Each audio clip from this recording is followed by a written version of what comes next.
Hello friends, welcome to my YouTube channel সত্য syllabus. আপনারা জানেন রিসেন্টলি কয়েক মাসের মধ্যে বিহারের যে বিধানসভা ভোট, তার আগে আরজেডি যিনি আছেন এখন তেজস্বী যাদব একটা বোম ফাটিয়েছেন। এমন প্রতিশ্রুতি যা ভারতবর্ষে কোথাও কোনোদিন কোনো পার্টি দেওয়ার সাহস করেননি। তিনি বলেছেন প্রত্যেকটা ঘরে একটা করে সরকারি চাকরি দেবেন যদি তিনি ক্ষমতায় আসেন। এই ধরনের প্রতিশ্রুতি আজ পর্যন্ত কোনো পার্টি স্বাধীনতার পরে দেয়নি।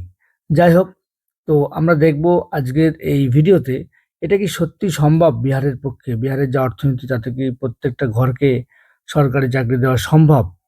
এই সমস্ত বিষয় নিয়ে আজকে ভিডিওতে আলোচনা করব।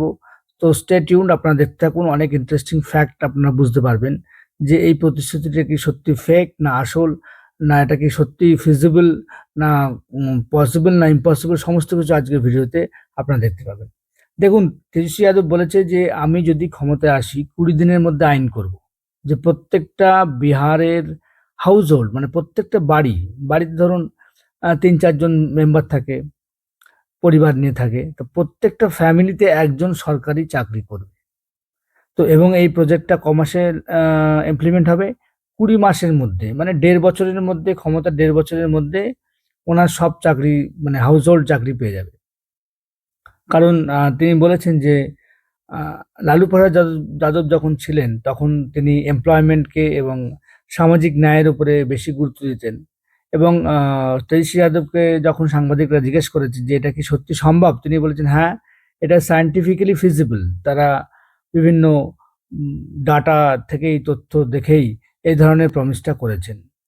এবার আমরা দেখব যে এর একটা ইম্প্যাক্ট কিরকম পড়বে। মানে গভর্নমেন্ট জবের প্রতি তো সবাই একটা আলাদা ধরনের ইচ্ছা থাকে, কারণ গভর্নমেন্ট জব আপনারা জানেন খুব সিকিওর হয়, সহজে যায় না, বেসরকারি জবের মতো হুটহাট করে চলে যায় না।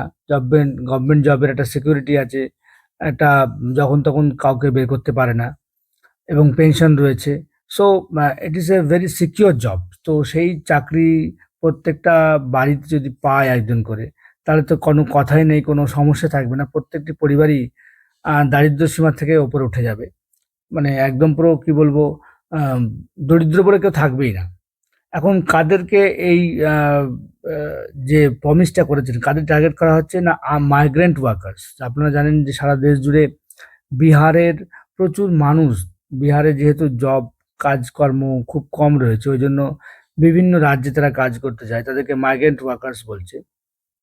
এবং আনএমপ্লয়েড উইথ যাদের চাকরি-বাকরি পায়নি, তাদের কিন্তু এই প্রতিশ্রুতিটা খুব মানে ক্যাচ আপ করবে, খুব বেশি অ্যাট্রাকটিভ তাদের পক্ষে। কারণ কি, বিহারের 60% জনগণ হচ্ছে আন্ডার 35। এটা কিন্তু একটা খুব পয়েন্ট টু বি নোটেড। এটা বোঝা দরকার যে 35 বছরের নিচে যদি কেউ আনএমপ্লয়েড ইউথ থাকে এবং তার কাছে যদি এই টোপ দেয়া যায় যে আমি সরকারে আসলে তোদের বা তোমাদের সমস্ত মানে বাড়িতে একটা করে চাকরি দেবো, তাহলে কিন্তু একদম পুরো রাজনীতিতে একটা ব্যাপক বোমশেল পড়ে যাবে। তো এবার আমরা আসবো ডিটেলসে, হিসাব করব যে এটা কি সম্ভব কি সম্ভব না। আমরা একদম পুরো অঙ্ক কষে হিসাব করব। দেখে নিন আপনারা। বিহারের 2021-এর সেন্সাস অনুযায়ী টোটাল এখানে বাড়ি আছে, বাড়ি 3.2 করোড়, মানে 3,21,00,000 বাড়ি আছে। তার মানে তেজস্বী যাদব যে প্রতিশ্রুতি দিয়েছে তাকে অন্ততপক্ষে 3,21,00,000 সরকারি চাকরি দিতে হবে, তাই না?